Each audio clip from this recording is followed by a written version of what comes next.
بسم اللہ الرحمن الرحیم۔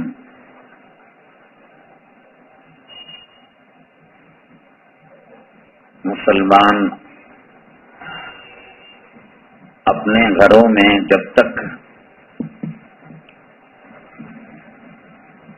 قرآن اور حدیث پر عمل کرتے رہیں گے، سنتوں کے دائرے میں رہیں گے، اللہ جل جلالہ کی مدد اور نصرتیں آتی رہیں گی، اور جب قرآن اور حدیث شریف کے دائرے سے نکلیں گے تو مصیبتیں آئیں گی، فقر و فاقہ آئے گا، پریشانیاں آئیں گی، جھگڑے ہوں گے، اختلافات ہوں گے، لڑائیاں ہوں گی، بے برکتی ہوگی، نحوست ہوگی۔ یہ جو جدید ماڈرن دنیا ہے، جدید تہذیب امریکی انگریزی، اس نے دنیا کو سوائے تباہی کے، بربادی کے اور کچھ نہیں دیا، کچھ نہیں دیا۔ اور ایمان بنائیے، یقین بنائیے، رمضان المبارک کا مہینہ ہے، آخری عشرے کے آخری ایام چل رہے ہیں، تاک راتے ہیں، شب قدر کی تلاش ہے۔ آپ یقین مانیے، جناب محمد الرسول اللہ صلی اللہ علیہ وسلم کا اسوہ، آپ کی سیرت طیبہ اور آپ کی سنتیں سراسر نفع ہیں امت کے لیے۔ پہلے اس کو سمجھیے، آپ کی سنت پر عمل ہو اور نقصان یہ ہو ہی نہیں سکتا۔ جتنی تعلیمات آقا کی ہیں سراسر نفع سے بھرپور ہیں، کسی میں کوئی گھاٹا نہیں اور کسی میں کوئی نقصان نہیں۔ ہماری سمجھنے کی غلطی ہے۔ ایک بیمار آدمی جب بخار ہو جاتا ہے تو اچھی چیزیں بھی اس کو کڑوی لگنے لگتی ہیں، قصور چیزوں کا نہیں، اس کی طبیعت کا ہے، اس کے مزاج کا ہے۔ اسی طریقے سے ہم نے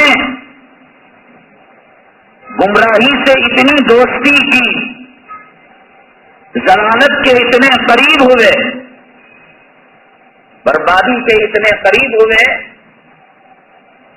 کہ اب ہمیں سنتوں کا چال چلن ایک عیب لگتا ہے، ایک بیماری لگتی ہے۔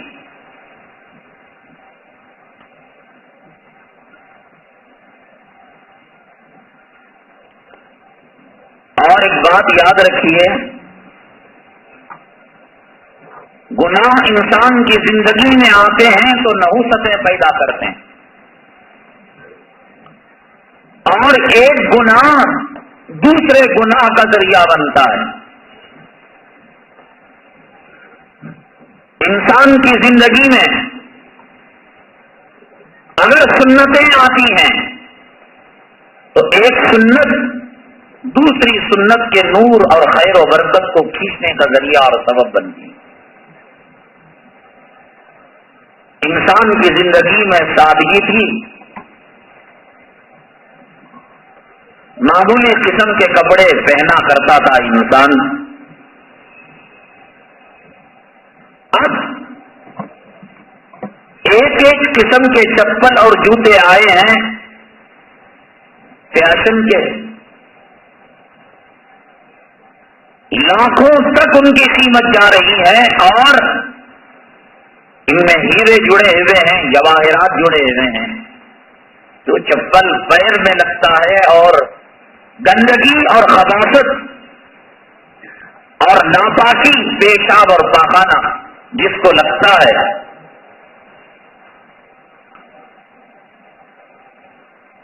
اس پر پیسہ خرچ کیا جا رہا ہے۔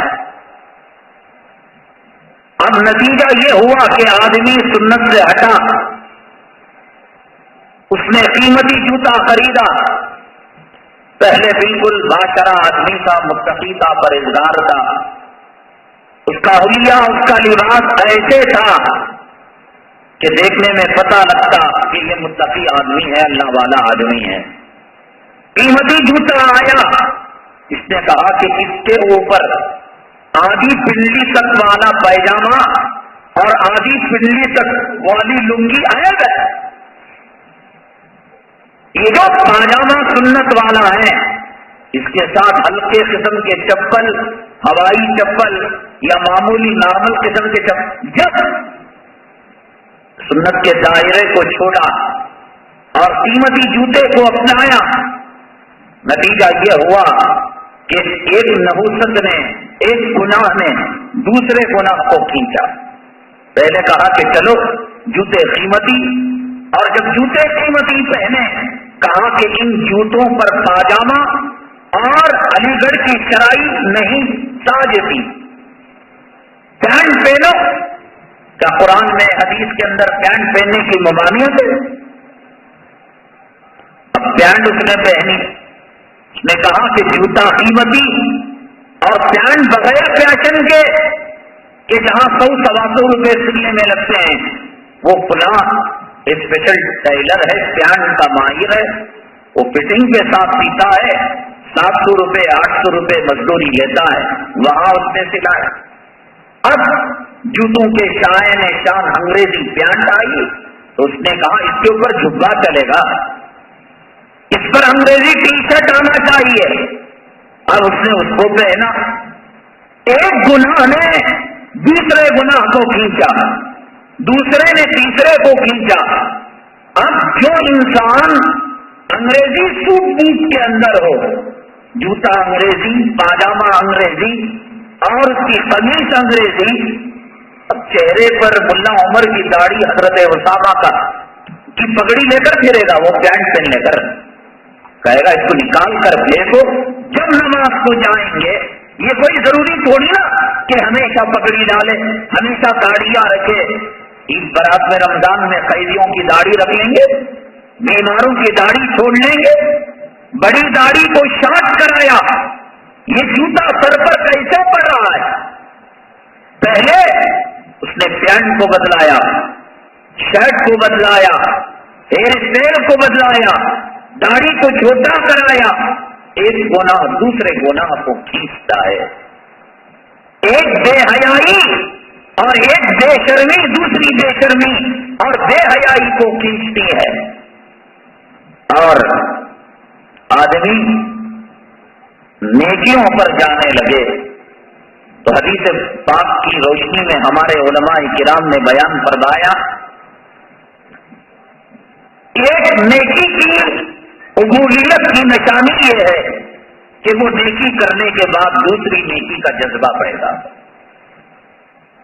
یہ جو فلٹر ہوئے ہیں رمضان المبارک کے آخری عشرے کے اندر، یہ سب اللہ کی نگاہ میں مردود اور ملعون قسم کے لوگ ہیں، جن کے اللہ نے پہلے روزے کو قبول نہیں کیا، اسے دوسرا روزہ نہیں ملا. جس کے دوسرے روزے کو قبول نہیں کیا اسے تیسرا روزہ نہیں ملا. جس کے پہلے ہفتے کی تراویح کو اللہ نے قبول کر لیا، اللہ نے کہا آگے آپ جا سکتے ہیں. کلاسز کیسے پاس کرتا ہے آدمی؟ LKG OKG فرسٹ اسٹینڈرڈ ہے، سیکنڈ ہے، یہ نہ ترتیب ہے. اور اگر کوئی پہلے بیبی سٹنگ میں فیل ہو گیا اسے ترقی کہاں ملے گی؟ لرننگ لائسنس کے اندر ناکام ہو گیا اسے پختہ لائسنس کہاں ملے گا؟ اللہ نے مغفرت کا اشارہ دیا، اور جن کا مغفرت کا اشارہ قبول ہوا اللہ نے ان کو ہری جھنڈی دکھائی فرشتوں کے ذریعے سے کہ تم جو ہے رحمت کے اشرے میں جا سکتے ہو. رحمت کا اشرا پہلے گزرا، بعد میں مغفرت کا. اور جب یہ قبول ہوا اللہ تبارک تعالیٰ نے پھر ہری جھنڈی دکھائی کہ تم جہنم سے خلاصی کے اشرے میں جا سکتے ہو. اور جن کے نماز قبول نہیں، دیکھیے کیا منظر تھا، کیا ماحول تھا فجر کی نماز کے اندر، کیا بھڑبڑاہٹ تھی مساجد میں. یہ کون کمینے تھے جنہوں نے اللہ کے گھر کا مذاق کیا، اللہ کے گھر کا ٹھٹا کیا. اگر آپ ایسے آدمی کو جانتے ہیں، ایسی لڑکی کو جانتے ہیں، جس مرد نے، جس عورت نے، جس نوجوان نے اور جس لڑکی نے شروع کے روزے رکھے، تراویح پڑھی اور بغیر عذر کے آخری رمضان کی عبادتوں کو چھوڑ دیا، خبردار ایسے سے رشتہ نہ کرنا. اللہ کی نگاہ میں یہ ملعون ہے، اللہ نے ان کی عبادتوں کو قبول نہیں کیا.